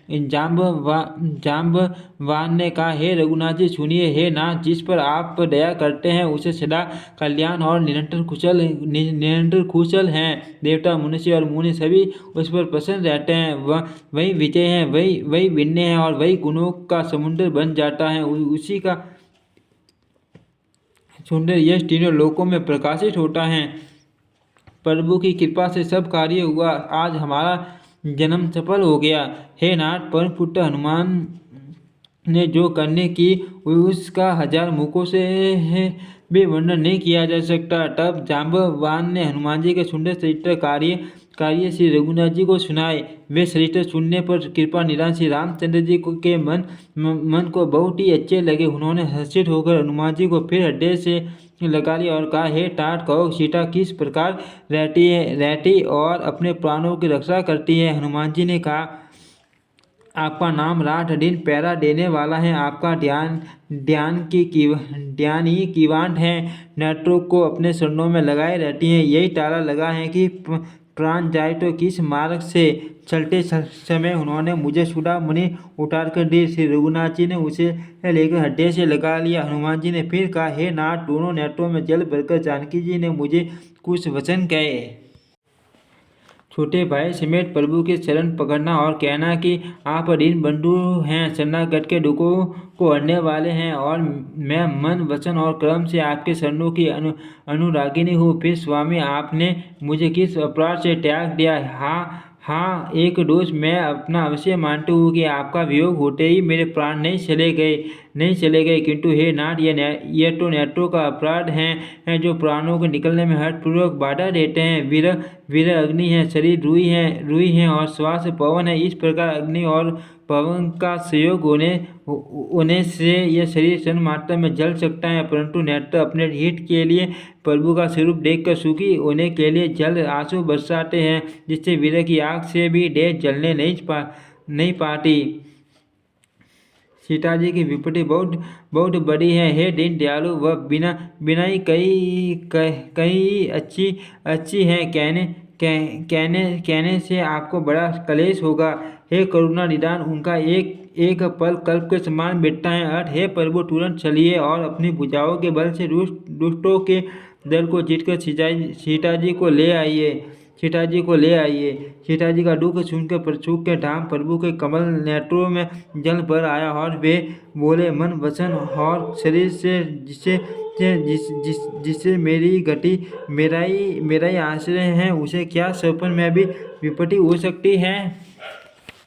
हनुमान जी ने कहा, हे प्रभु, विपत्ति तो वह तभी है जब आपका भजन स्मरण न हो। हे प्रभु, राक्षसों की बात ही कितनी है, आप शत्रु को जीतकर जानकी जी को ले आवेंगे। भगवान कहने लगे, हे हनुमान, सुन, तेरे समान मेरा उपकारी देवता, मनुष्य अथवा मुनि कोई भी शरीरधारी नहीं। मैं तेरा प्रत्युपकार बदले में उपकार तो क्या करूं? मेरा मन भी तेरे सामने नहीं हो सकता। हे पुत्र, सुन, मैंने मन में खूब विचार करके देख लिया कि मैं तुझसे उत्तरण नहीं हो सकता। देवताओं के रक्षक प्रभु बार बार हनुमान जी को देख रहे हैं। नेत्रों में प्रेम अश्रु का जल भरा है और शरीर अत्यंत पुलकित है। प्रभु के वचन सुनकर और उनके प्रसन्न मुख तथा पुलकित अंगों को देखकर हनुमान जी हर्षित हो गए और प्रेम में विकल होकर, हे भगवान, मेरी रक्षा करो कहते हुए श्री राम जी के चरणों में गिर पड़े। प्रभु उनको बार बार उठाना चाहते हैं, परंतु प्रेम में डूबे हुए हनुमान जी को चरणों से उठाना चाहता नहीं। प्रभु का कर कमल हनुमान जी के सिर पर उस स्थिति का स्मरण करके शिवजी प्रेम मगन हो गए। फिर मन को सावधान करके शंकर जी अत्यंत सुंदर कथा कहने लगे। हनुमान जी को उठाकर प्रभु ने हृदय से लगा लिया और हाथ पकड़कर अत्यंत निकट बैठा लिया। हे हनुमान, बताओ तो रावण के द्वारा सुरक्षित लंका और उसके बड़े बाके किले को तुमने किस तरह जलाया? हनुमान जी ने प्रभु को पसंद जाना और वे अभिमान रहित वचन बोले, बंदर का बस यही बड़ा पुरुषार्थ है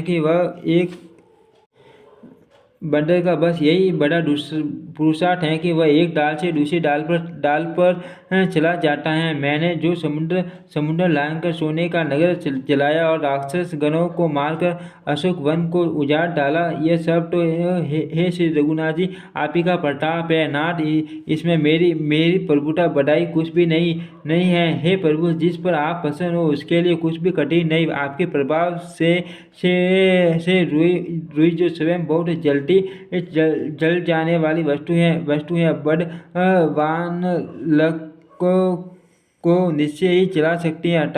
असंभव भी संभव हो सकता है।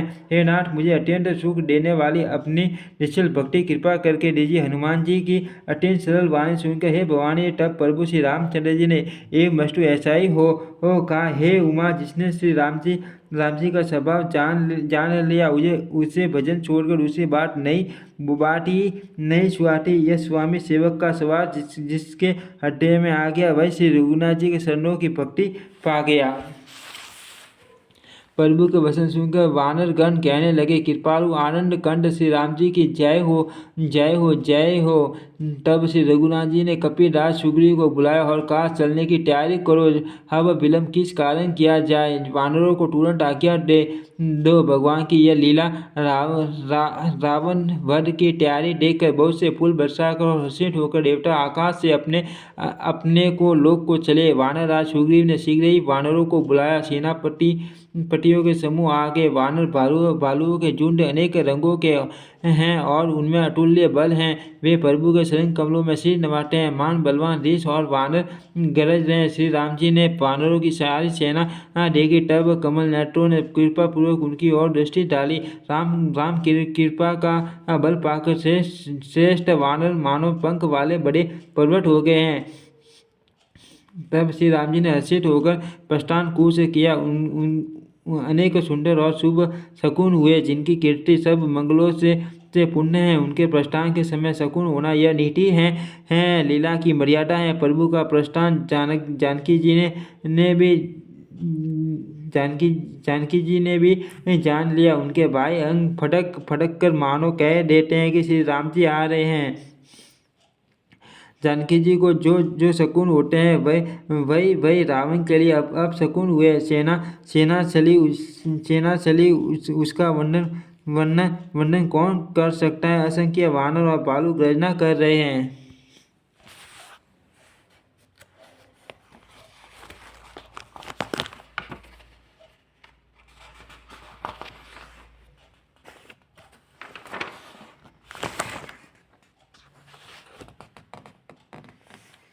न कि जिनके शस्त्र हैं वे इच्छा अनुसार सर्वत्र बेड़ों को टोक चलने वाले ऋष वानर पर्वतों और वृक्षों को धारण किए कोई आकाश मार्ग से और कोई पृथ्वी पर चले जा रहे हैं। वे सिंह के समान गर्जना कर रहे हैं। उनके चलने और गरजने से दिशाओं के हाथी विचलित होकर श्रृंगार रहे हैं। दिशाओं के हाथी श्रृंगारने लगे, पृथ्वी डोलने लगी, पर्वत चंचल हो गए, कांपने लगे और समुद्र खलबला उठे। गंधर्व देवता मुनि नाग किन्नर सब के सब मन में हर्षित हुए कि अब हमारे दुख टल गए। अनेकों करोड़ों भयानक वानर योद्धा कटा रहे हैं और करोड़ों ही दौड़ रहे हैं। प्रबल प्रताप कौशलनाथ श्री रामचंद्र जी की जय हो, ऐसा पुकारते हुए वे उनके गुण समूह को गा रहे हैं।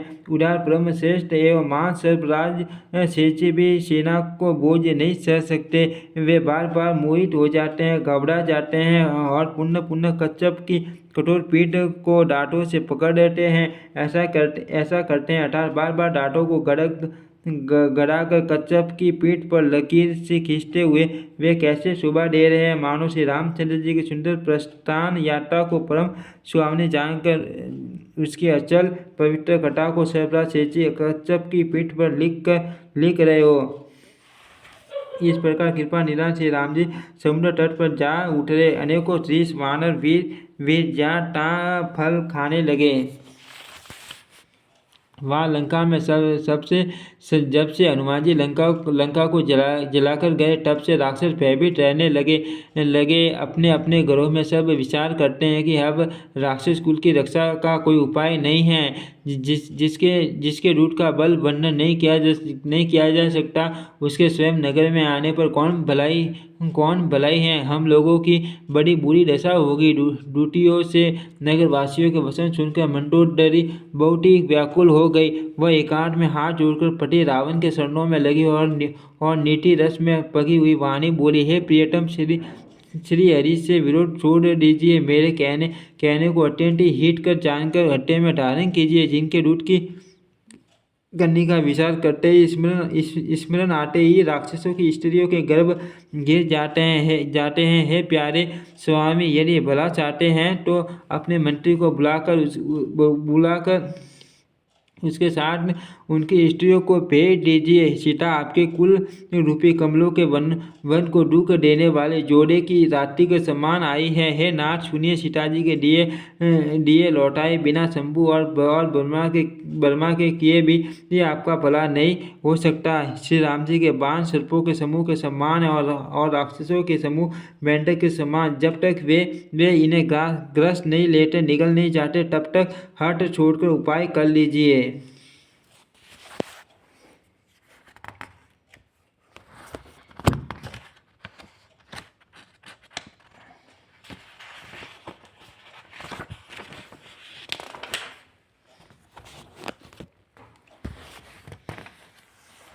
मूर्ख और जगत प्रसिद्ध अभिमानी रावण कानों से उसकी वाणी सुनकर खूब हंसा और बोला, स्त्रियों का स्वभाव सचमुच ही बहुत डरपोक होता है। मंगल में मैं भी भय करती हो। तुम्हारा मन हृदय बहुत ही कच्चा कमजोर है। यदि वानरों की सेना आएगी तो बेचारे राक्षस उसे खाकर अपना जीवन निर्वाह करेंगे। लोकपाल भी जिसके डर से कांपते हैं, उसकी स्त्री डरती हो, यह बड़ी हंसी की बात है।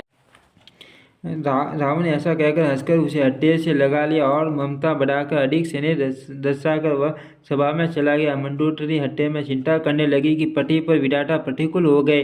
ज्यों ही वह सभा में जाकर बैठा, उसने ऐसी खबर पाई कि शत्रु की सारी सेना समुद्र के उस पार आ गई है। उसने मंत्रियों से पूछा कि उसे चला कहिए अब क्या करना चाहिए। तब वे सब हंसे और बोले कि शुभ किए रहिए, इसमें सलाह की कौन सी बात है। आपने देवताओं और राक्षसों को जीत लिया है, तब तो कुछ शर्म ही नहीं हुआ। फिर मनुष्य और वानर किस गिनती में हैं। मंत्री, वैद्य और गुरु, ये तीन यदि ये अप्रसन्नता के भय या लाभ की आशा से हित की बात न कहकर प्रिय बोलते हैं, ठकुर चुआटी कहने लगते हैं, तो कर्म, राज्य और शरीर और धर्म, इन तीन का शीघ्र ही नाश हो जाता है। रावण के लिए भी वही साइडा सुयोग आ बनी है। मंत्री उसे सुना कर मुंह पर स्तुति करते हैं। इसी समय अवसर जानकर विभीषण जी आए। उन्होंने बड़े भाई के चरणों में सिर नवाया। फिर वे सिर नवाकर अपने आसन पर बैठ गए और आज्ञा पाकर ये वचन बोले, हे कृपालु, जब आपने मुझसे बात राय पूछी है तो हे तात, मैं अपनी बुद्धि के अनुसार आपके लिए हित की बात करता हूँ। जो स्वयं अपना कल्याण सुनकर यह सुबुद्धि, शुभ गति और नाना प्रकार के सुख चाहता हो वह, हे स्वामी, पर स्त्री के ललाट को शॉट के चंद्रमा की तरह त्याग दे। अर्थात जैसे लोग शॉट के चंद्रमा को नहीं देखते, उसी प्रकार पर स्त्री का मुख ही न देख। 14 भुवनों का एक ही स्वामी हो, वह भी जीवों से वैर करके ठहर नहीं सकता, नष्ट हो जाता है। जो मनुष्य गुणों का समुद्र और चतुर हो, उसे चाहे थोड़ा भी लोभ क्यों न हो तो भी कोई भला नहीं कहता। हे नाथ, काम, क्रोध, मद और लोभ, ये सब प्रकार के हे नाथ, काम, क्रोध, मद और लोभ, ये सब नरक के रास्ते हैं। इन सब को छोड़कर श्री रामचंद्र जी को भजिए, जिन्हें चंट पुरुष भजते हैं। हे तात, राम मनुष्य मनुष्यों के ही राजा नहीं है। वे समस्त लोकों के स्वामी और काल के भी काल हैं। वे संपूर्ण ऐश्वर्य, यश, श्री, धर्म, वैराग्य एवं ज्ञान के भंडार हैं। भगवान वे निरामय, विकार रहित, अजन्मा, व्यापक, अजय, अनादि और अनंत ब्रह्मा हैं। उन कृपा के समुद्र भगवान ने पृथ्वी, ब्रह्मांड और गौ और देवताओं का हित करने के लिए ही मनुष्य शरीर धारण किया है। हे भाई सुनिए, वे सेवक को आनंद देने वाले, दुष्टों के समूह का नाश करने वाले और वेद तथा धर्म की रक्षा करने वाले हैं। वैर त्याग कर उन्हें मस्तक नवाइए। वे श्री रघुनाथ जी शरणागत का दुख नाश करने वाले हैं। हे नाथ उन प्रभु सर्वेश्वर को जानकी जी दे दीजिए और बिना ही कारण स्नेह करने वाले श्री राम जी को भजिए, जिसने संपूर्ण जगत से द्रोह करने का पाप लगाए, जिससे संपूर्ण जगत से द्रोह करने का पाप लगाए हैं। शरण जाने पर प्रभु उसका भी त्याग नहीं करते। जिनका नाम तीनों टापों का नाश करने वाला है, वही प्रभु भगवान मनुष्य रूप में प्रकट हुए हैं। हे रावण हत्या में यह समझ लीजिए। हे दशरथ से मैं बार बार आपके चरणों में लगता हूँ और विनती करता हूँ कि मान मोह और मद को त्याग कर आप कौशलपति श्री राम जी का भजन कीजिए। मुनि पुलस्त्य जी अपने शिष्य के हाथ यह बात कहला भेजी। हे ठाट सुंदर अक्षर पाकर मैंने तुरंत ही वह बात प्रभु आपसे कह दी। माल्यवान नाम का एक बहुत ही बुद्धिमान मंत्री था। उसने उन विभीषण के वचन सुनकर बहुत सुख माना और कहा, हे तात, आपके छोटे भाई नीति को भूषण रूप में धारण करने वाले अर्थात नीतिमान है। हे विभीषण, जो कुछ कह रहे हैं उसे हत्या में धारण कर लीजिए। रावण ने कहा ये दोनों मूर्ख शत्रु की महिमा बखान कर रहे हैं, या कोई इन्हें दूर करो ना। तब माल्यवान तो घर लौट गया और विभीषण जी हाथ जोड़कर फिर कहने लगे, हे नाथ, पुराण और वेद ऐसा कहते हैं कि सुबुद्धि अच्छी बुद्धि और कुबुद्धि खोटी बुद्धि सबके हत्या में रहती है। जहाँ सुबुद्धि है वहाँ नाना प्रकार की संपदाएं सुख की स्थिति रहती हैं, और जहाँ कुबुद्धि है वहाँ परिणाम में विपत्ति दुख रहती है। आपके हृदय में उल्टी बुद्धि आ बसी है। इसी से आप हित को अहित और शत्रु को मित्र मान रहे हैं। जो राक्षस कुल के लिए काल रात्रि का सम्मान है, उन सीता पर आपकी बड़ी प्रीति है। हे तात, मैं शरण पकड़कर आपसे भीख मांगता हूँ, विनती करता हूँ कि आप मेरा दुलार रखिए। मुझे बालक के आग्रह को स्नेहपूर्वक स्वीकार कीजिए। श्री राम जी को सीता जी दे दीजिए और जिससे आपका अहित न हो। विभीषण जी पंडितों, पुराणों और वेदों द्वारा समर्थ अनुमोदित वाणी से नीति बखान कर कही, पर उसे सुनते ही रावण क्रोधित होकर उठा और बोला कि रे दुष्ट, अब मृत्यु तेरे निकट आ गई है।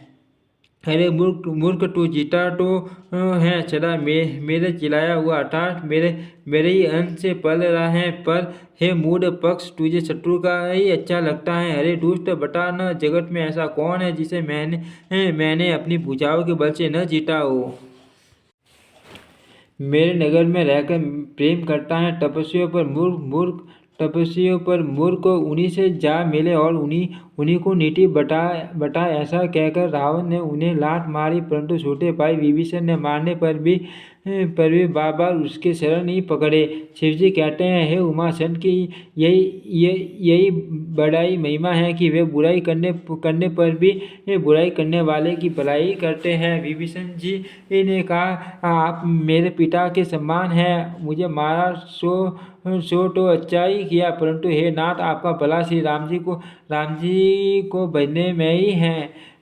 इतना कहकर विभीषण अपने मंत्रियों को साथ लेकर आकाश मार्ग में गए और सबको सुनाकर वे ऐसा कहने लगे, श्री राम जी सत्य संकल्प एवं सर्वसमर्थ प्रभु हैं, और हे रावण, तुम्हारी सभा काल के वश में है। अर्थ मैं अब श्री रघुवीर की शरण जाता हूँ, मुझे दोष न देना। ऐसा कहकर विभीषण जी ज्यों ही चले त्यों ही सब राक्षस आवीन हो गए, उनकी मृत्यु निश्चित हो गई। शिवजी कहते हैं, हे भवानी, साधु का अपमान तुरंत ही संपूर्ण कल्याण की हानि नाश कर देता है। रावण ने जिस क्षण विभीषण को त्यागा, उसी क्षण वह अभागा वैभव ऐश्वर्य से हीन हो गया। विभीषण जी हर्षित होकर मन में अनेकों मनोरथ करते हुए श्री रघुनाथ जी के पास चले। वे सोचते जाते हैं, मैं जाकर भगवान के कोमल और लाल वन के सुंदर चरण कमलों के दर्शन करूंगा, जो सेवक को सुख देने वाले हैं, जिन चरणों का स्पर्श पाकर ऋषि पत्नी अहल्या डर गई, और जो दंड कवनों को पवित्र करने वाले हैं। जिन स्वर्णों को जानकी जी ने हड्डे हड्डे में धारण कर रखा है, जो कपट मृग के साथ पृथ्वी पर उसे पकड़ने को दौड़े थे, और जो स्वर्ण कमल साक्षात शिवजी के हड्डे रूपी सरोवर में विराजते हैं। मेरा मेरा अभाग्य है कि उन्हीं को आज मैं देखूंगा। जिन चरणों की पादुकाओं में ब्रज जी ने अपना मन लगा रखा है, आज मैं उन्हीं शरणों को अभी जाकर इन नेत्रों से देखूंगा। इस प्रकार प्रेम से विचार करते हुए वे शीघ्र ही समुद्र के इस पार जी जिधर श्री रामचंद्र जी की सेना थी आ गए। वानरों ने विभीषण को आते देखा तो उन्होंने जाना कि शत्रु का कोई खास दूत है। उन्हें उन्हें पैरे पर ठहराकर वे सुग्रीव के पास आए और उनको सब समाचार कर सुनाए। सुग्रीव ने श्री राम जी के पास जाकर कहा, हे रघुनाथ जी सुनिए, रावण का भाई आपसे मिलने आया है। प्रभु श्री राम जी ने कहा, हे मित्र, तुम क्या समझते हो, तुम्हारी क्या राय है। वानरराज सुग्रीव ने कहा, हे महाराज सुनिए, राक्षसों की माया जानी नहीं जाती। यह इच्छा अनुसार रूप बदलने वाला चली न जाने किस कारण आया है। जान पड़ता है कि यह मूर्ख हमारा भेद लेने आया है, इसलिए मुझे तो यही अच्छा लगता है कि इसे बांध रखा जाए। श्री राम जी ने कहा, हे मित्र, तुमने नीति तो अच्छी विचारी, परंतु मेरा प्रण तो है शरणागत के भय को हर लेना। प्रभु के वचन सुनकर हनुमान जी हर्षित हुए और मन ही मन कहने लगे कि भगवान कैसे शरणागत वत्सल शरण में आए हुए पर पिता की भांति प्रेम करने वाले हैं। श्री राम जी फिर बोले, जो मनुष्य अपने हित का अनुमान करके शरण में आए हुए का त्याग कर देते वे पामर शुद्ध हैं, पापमय हैं, उन्हें देखने में भी हानि है, पाप लगता है। जिसे करोड़ों ब्राह्मणों की हत्या लगी हो शरण में आने पर मैं उसे भी नहीं त्यागता। जीव ज्यों ही मेरे सम्मुख होता है त्यों ही उसके करोड़ों जन्मों के पाप नष्ट हो जाते हैं। पापी का यह सहज स्वभाव होता है कि मेरा भजन उसे कभी नहीं छुआता। यदि वह रावण का भाई निश्चय ही दुष्ट हृदय का होता है तो क्या वह मेरे सम्मुख आ सकता था। जो मनुष्य निर्मल मन का होता है वही मुझे पाता है, मुझे कपट और छल सिद्ध नहीं छुआते। यदि उसे रावण ने भेद लेने को भेजा है तब भी हे सुग्रीव, अपने को कुछ भी भय या हानि नहीं है, क्योंकि हे सके, जगत में जितने भी राक्षस हैं लक्ष्मण क्षण भर में उन सबको मार सकते हैं। और यदि वह भयभीत होकर मेरे शरण आया है तो मैं उसे प्राणों की तरह रखूंगा। कृपा के धाम श्री राम जी ने हंसकर कहा, दोनों ही स्थितियों में मैं उसे ले आओ। तब अंगद और हनुमान सहित सुग्रीव जी कृपालु श्री राम की जय हो कहते हुए चले।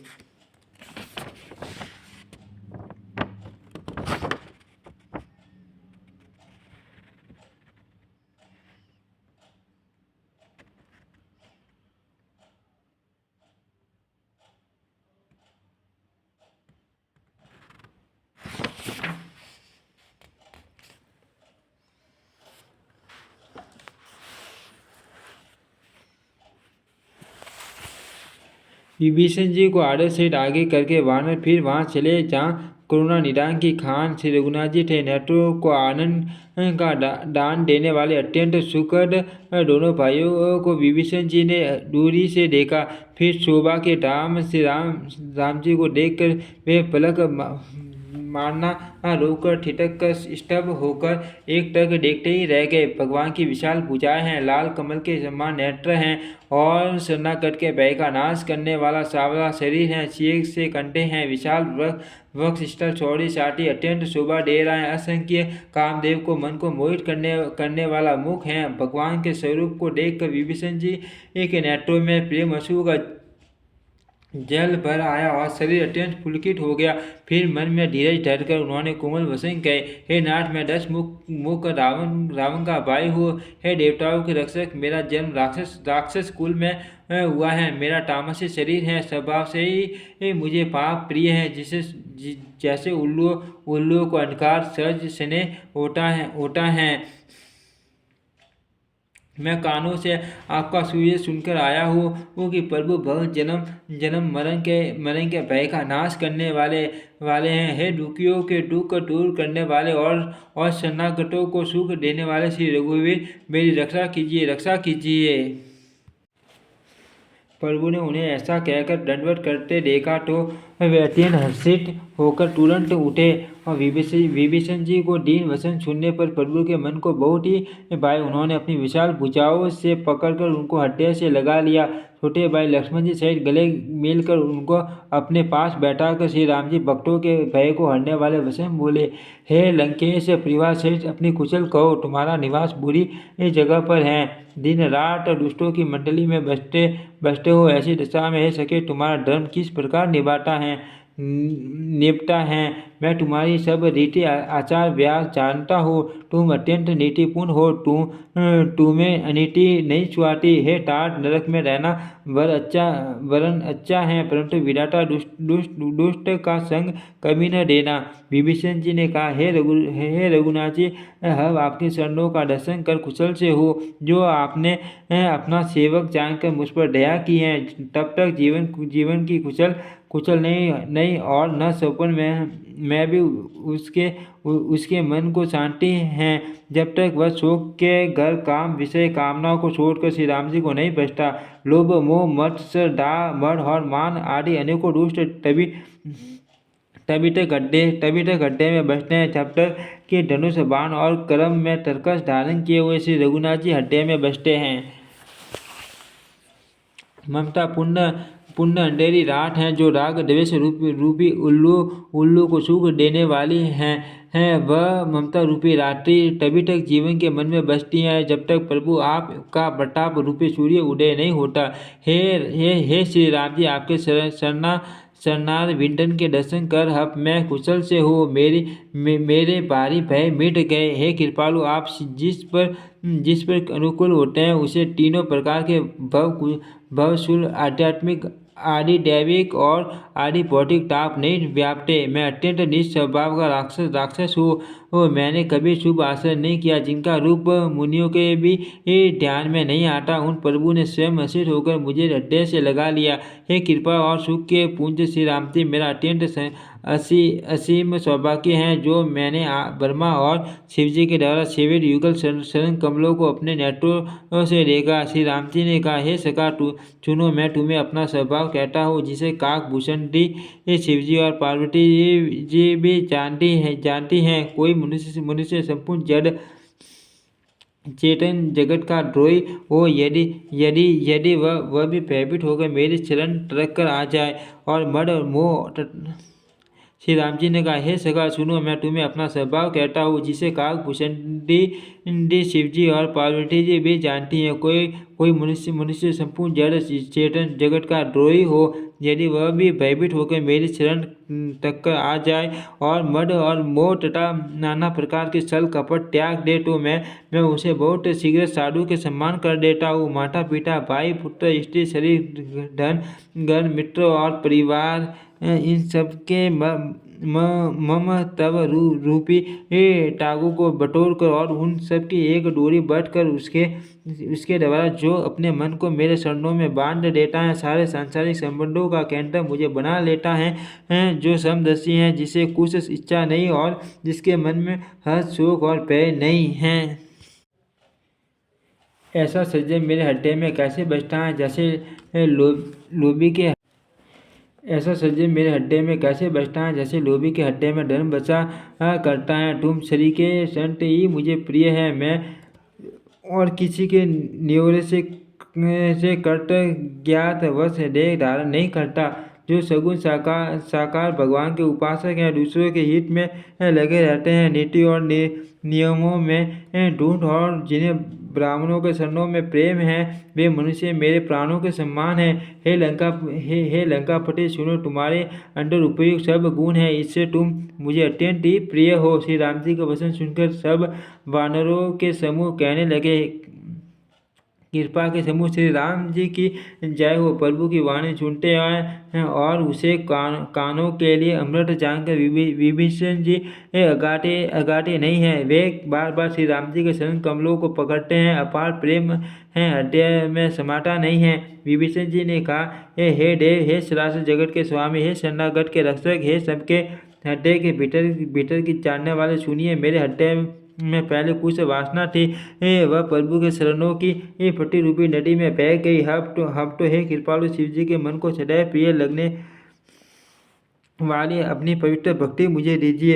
ये वस्तु ऐसा ही हो, कहकर रणधीर प्रभु श्री राम जी ने तुरंत ही समुद्र का जल मांगा और कहा, हे सखा, यद्यपि तुम्हारी इच्छा नहीं है, पर जगत में मेरा दर्शन अमोघ है, वह निष्फल नहीं चाहता। ऐसा कहकर श्री राम जी ने उनको राज तिलक कर दिया। आकाश से पुष्पों की अपार वृष्टि हुई। श्री राम जी ने रावण रूपी अग्नि में है, जो अपनी विभीषण की श्वास वसन रूपी पवन से प्रचंड हो रही थी। जलते हुए विभीषण को बचा लिया और उसे अखंड राज्य दिया। शिव जी ने जो संपत्ति रावण को 10 सिरों की बलि देने पर दी थी, वही संपत्ति श्री रघुनाथ जी ने विभीषण को बहुत सकुशते हुए दी। शिव जी ने जो संपत्ति रावण को 10 सिरों की बलि देने पर दी थी, वही संपत्ति श्री रघुनाथ जी ने विभीषण को बहुत सकुशते हुए दी।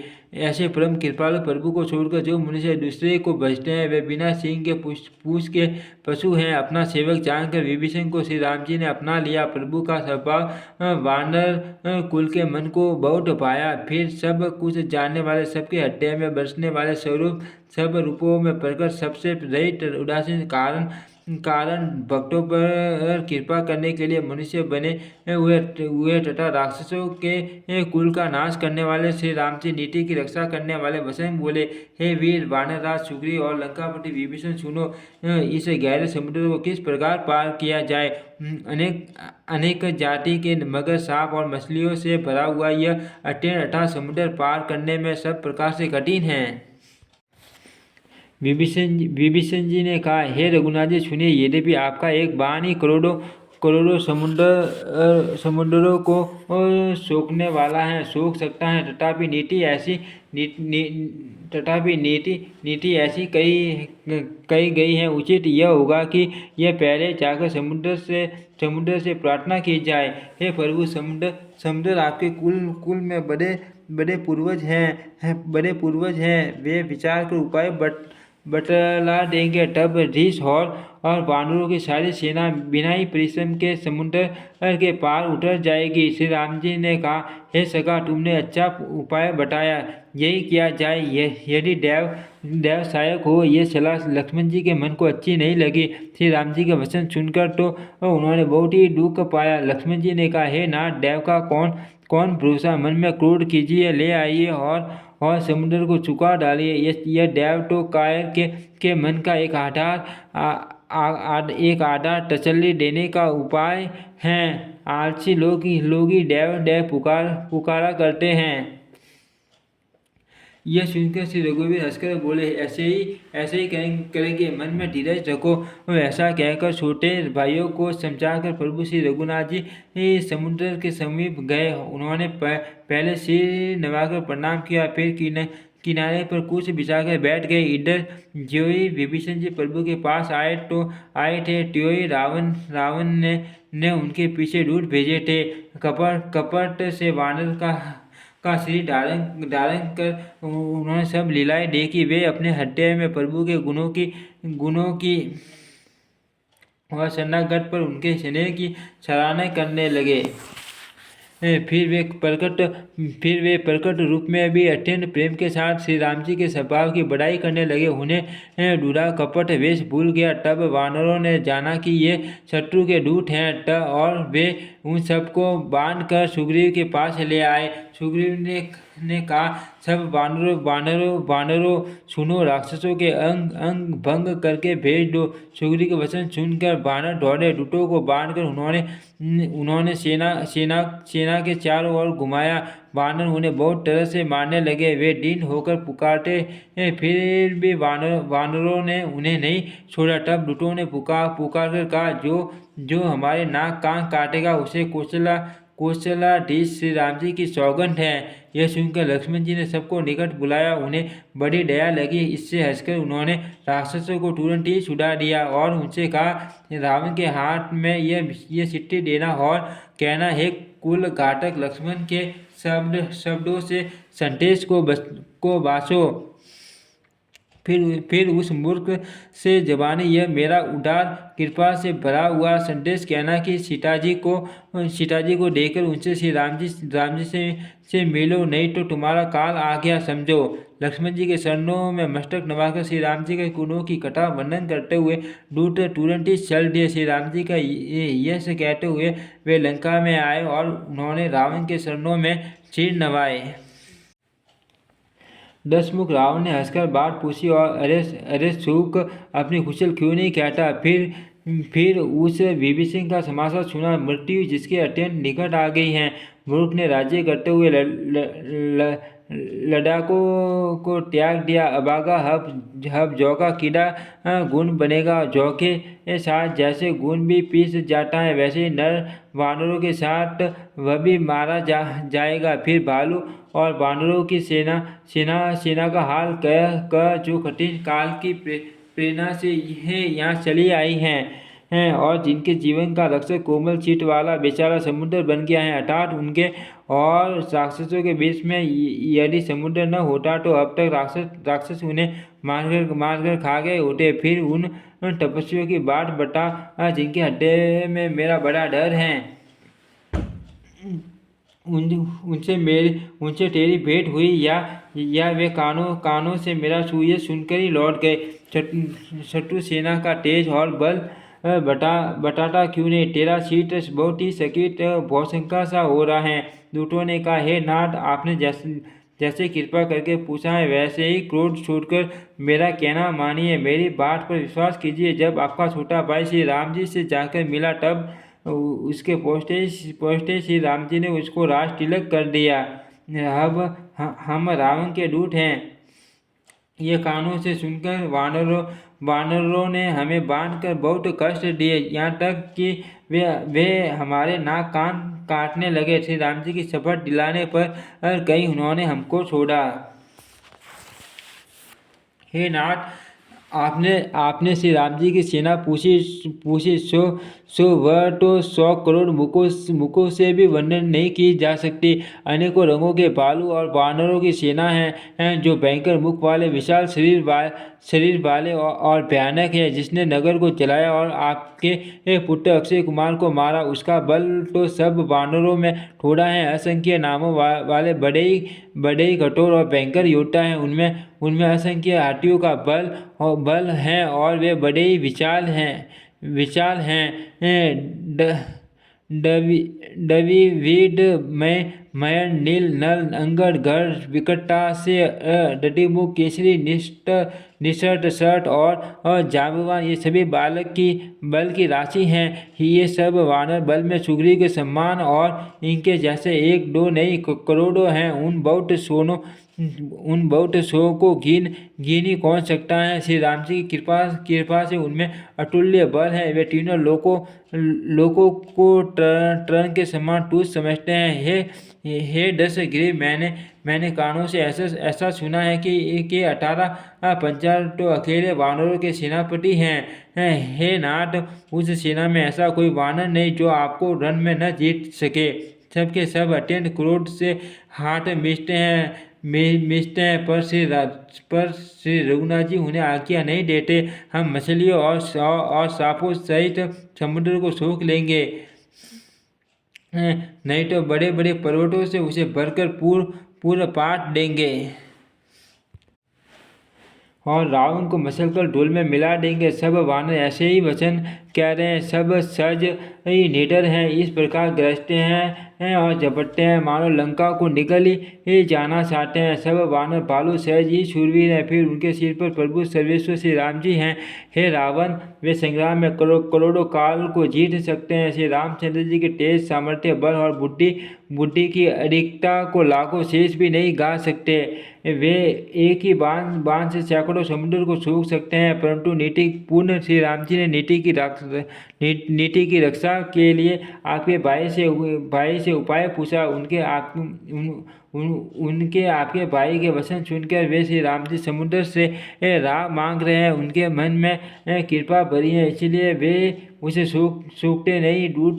दूत के ये वचन सुनते ही रावण खूब हंसा और बोला, जब ऐसी बुद्धि है तभी तो वानरों को सहायक बनाया है। स्वाभाविक ही डरपोक विभीषण के वचन को प्रणाम करके उन्होंने समुद्र से मचलना बाल हट ठाना है। अरे मूर्ख, झूठी बढ़ाई क्या करता है? बस मैंने शत्रु राम के बल और बुद्धि की ठा पा ली। जिसके विभीषण जैसा डरपोक मंत्री हो, उसे जगत में विजय और विभूति ऐश्वर्य कहाँ।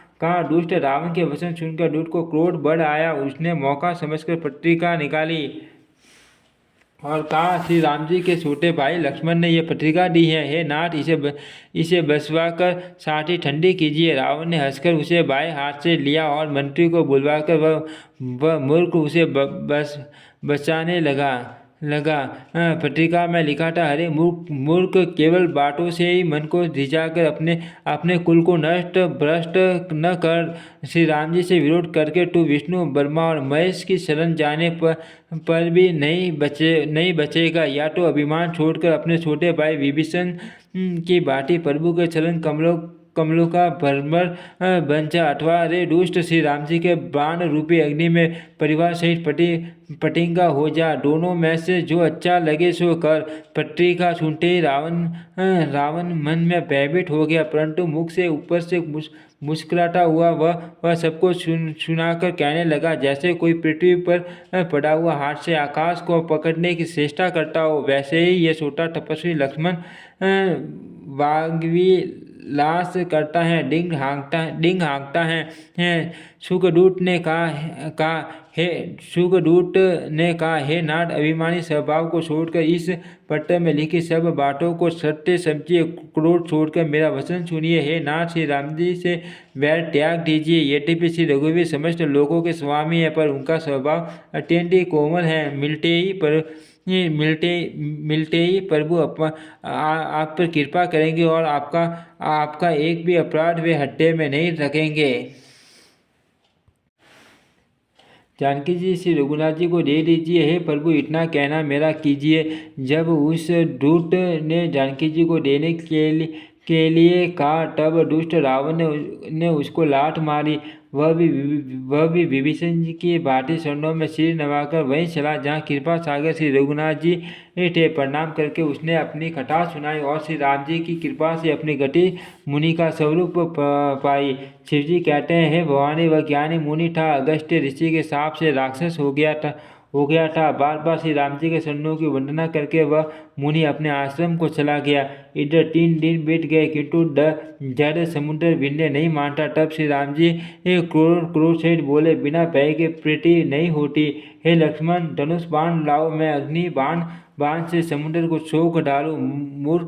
मूर्ख से विनय कुटिल के साथ प्रीति, स्वाभाविक ही कंजूस से सुंदर नीति, उदारता का उपदेश, ममता में फंसे हुए मनुष्य ज्ञान की कथा, अत्यंत लोभी से वैराग्य का वर्णन, क्रोधी से श्रम शांति की बात और कामी से भगवान की कथा, इनका वैसा ही फल होता है जैसा उस में बीज बोने से होता है। अर्थात उस में बीज बोने की भांति यह सब व्यर्थ जाता है। ऐसा कहकर श्री रघुनाथ जी ने धनुष चलाया। यह मत लक्ष्मण जी के मन को बहुत अच्छा लगा। प्रभु ने भयानक अग्नि बाण संधान किया, जिससे समुद्र के हृदय के अंदर अग्नि की ज्वाला उठी। मगर सांप तथा मछलियों के समूह व्याकुल हो गए। जब समुद्र ने जीवों को जलते जाना, तब सोने के थाल में अनेक मणियों के रत्न को भरकर अभिमान छोड़कर वह ब्रह्मा के रूप में आया। काकभूषण भूषण जी कहते हैं, हे गरुड़ जी सुनिए, शायद कोई करोड़ों उपाय करके शीशे पर केला तो काटने पर ही फलता है। निश विनय से नहीं मानता, वह डांटने पर ही झुकता है, रास्ते पर आता है। समुद्र ने भयभीत होकर प्रभु के शरण पकड़कर कहा, हे नाथ, मेरे सब अवगुण दोष क्षमा कीजिए। हे नाथ, आकाश, वायु, अग्नि, जल और पृथ्वी इन सबकी करने स्वभाव से ही जड़ हैं। आपकी प्रेरणा से माया ने इन्हें सृष्टि के लिए उत्पन्न किया है। सब ग्रंथों ने यही गाया है, जिसके लिए स्वामी की जैसी आज्ञा है वह उसी प्रकार से रहने में सुख पाता है। प्रभु ने अच्छा किया जो मुझे शिक्षा दंड दी, किंतु मर्यादा जीवों का स्वभाव भी आपकी ही बनाई हुई है। ढोल, गवार, शूद्र, पशु और स्त्री ये सब शिक्षा के अधिकारी है। प्रभु के प्रताप से मैं सूख जाऊंगा और सेना पार उतर जाएगी। इसमें मेरी बड़ाई नहीं है, मेरी मर्यादा नहीं रहेगी। तथापि प्रभु की आज्ञा अपेल है, अर्थात आपकी आज्ञा का उल्लंघन नहीं हो सकता, ऐसा वेद गाते हैं। अब आपको जो अच्छा लगे मैं तुरंत वही करूँ।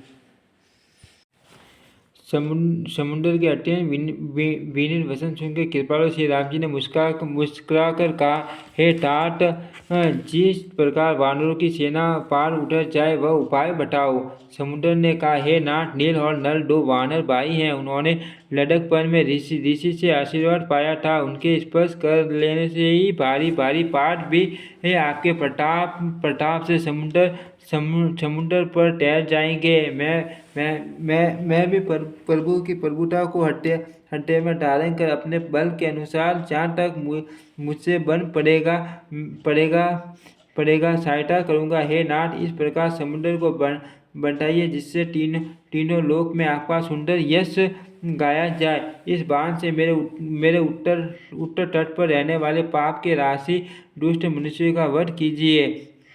कृपालु और रणधीर श्री राम जी ने समुद्र के मन की पीड़ा सुनकर उसे तुरंत ही हर लिया, अर्थात बाण से उन दुष्टों का वध कर दिया। इस बाण से मेरे उत्तर तट पर रहने वाले पाप के राशि दुष्ट मनुष्यों का वध कीजिए। कृपालु और रणधीर श्री राम जी ने समुद्र के मन की पीड़ा सुनकर उसे तुरंत ही हर लिया, अर्थात बाण से उन दुष्टों का वध कर दिया। श्री राम जी की भारी बल और पौरुष देखकर समुद्र हर्षित होकर सुखी हो गया। उसने उन दुष्टों का सारा चरित्र प्रभु को कह सुनाया। फिर शरणों की वंदना करके समुद्र चला गया। समुद्र अपने घर चला गया। श्री रघुनाथ जी को यह मत उसकी सलाह अच्छा लगा। ये चरित्र कलयुग के पापों को हरने वाला है। इसे तुलसीदास ने अपनी बुद्धि के अनुसार गाया है। श्री रघुनाथ जी के गुण समूह सुख के धाम, संदेह का नाश करने वाले और विषाद का दमन करने वाले। हरे मूर्ख मन, तू संसार का सब आशा भरोसा त्याग कर निरंतर इन्हें गा और सुन। श्री रघुनाथ जी का गुणगान संपूर्ण सुंदर मंगलों का देने वाला है। जो इसे आदर से सुनेंगे वे बिना किसी जहाज अन्य साधन के ही भव सागर को तर जाएंगे। मासा प्रायण 24वां विश्राम। इट श्रीमद् रामचरितमानस सकल कलुष विध्वंसने पंचम सोपान समाप्त। कलयुग के समस्त पापों का नाश करने वाले श्री रामचरितमानस का यह 5वां सोपान समाप्त हुआ। सुंदरकांड समाप्त। ओम श्री रामचरितमानस नमः। ओम श्री रामचरितमानस नमः।